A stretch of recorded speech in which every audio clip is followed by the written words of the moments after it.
Alhaja Fatima Olowo was born some decades ago into Alegongo family of Agbero compound in Ilero, Oyo State, Nigeria. Her father was late Alhaja Abdulhamid Rere Nikashe Taiwo, while her mother was late Alhaja Silifa Taiwo.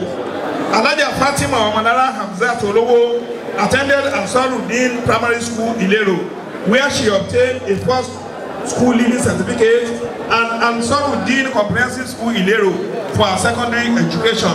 After her completion of her secondary education, she began to assist her mother, late Alhaja Silifa Taiwo, with textile business. During this period of assisting her mother, she paid attention to the runnings of the business and learned the trade with a view to expanding the business. Alas, as Almighty Allah will have it, her mother passed away. As a relentless survivor, she pursued on with a goal to succeed in all her endeavors. As she ran and grew the business, she assumed motherly role to all her younger siblings. She ensured with determination and hard work that they were all educated up till tertiary level. Alhamdulillahi Rabbil Alameen. Our excellence and achievements has been recognized and celebrated by several religious institutions, humanitarian organizations, social groups, and constituted authorities, some of which are: she is currently the Amira General of Oshodi local government, Lagos State, Wasira of Iseyin Town in Oyo State, Amira of Ewu Land in Lagos State, Adinni of Muslim Mosque in Ijebu, Lagos State, Adinni by Al-Fatih Al-Qarib Muslim Organization of Nigeria, Suna by Al-Muwafiq Islamic Prayer Society, Yeyeluwa of Okeogun by the Aseyin of Iseyin, Life Matron of Asmus, Life Matron of Jamiyatu Muskuriba Society of Nigeria, Life Matron of Fitiyatuddin Islamiyah, Life Matron of Jamiyatu Nimatullah in Islam, Mother of House of Istijaba Muslim Forum,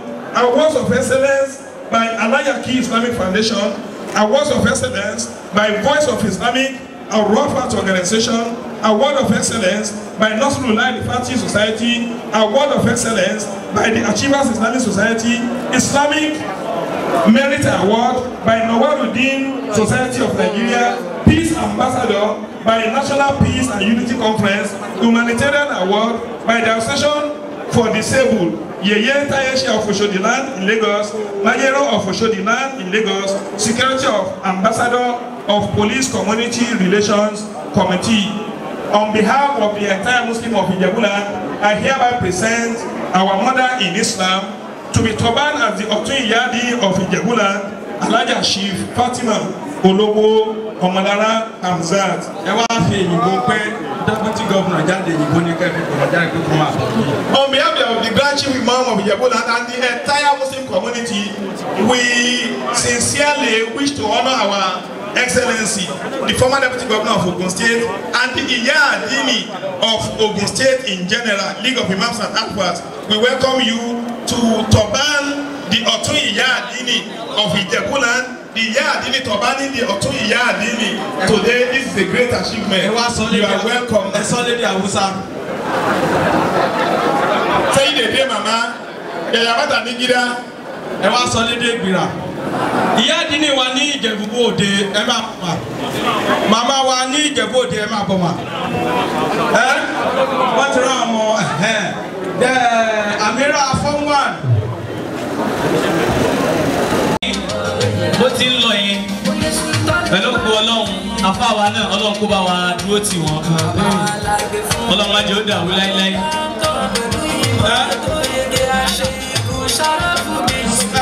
Ẹ bá fún olóyè ní oyè ní Mike Alahuma Awajadi Bitaji Imani Warahma Bijayi Sayyidil Wara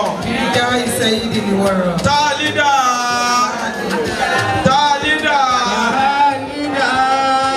Linda Ta Oya kó máa lọ.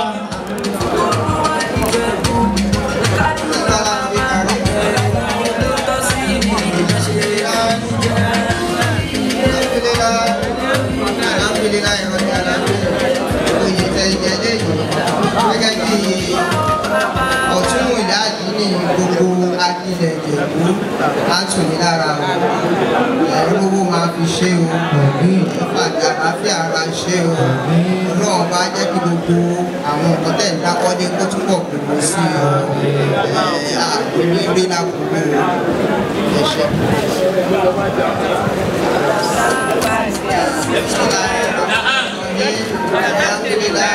بالعالمين الرحمن الرحيم مالك يوم الدين إياك نعبد وإياك نستعين اهدنا الصراط المستقيم صراط الذين أنعمت عليهم غير المغضوب عليهم ولا الضالين آمين.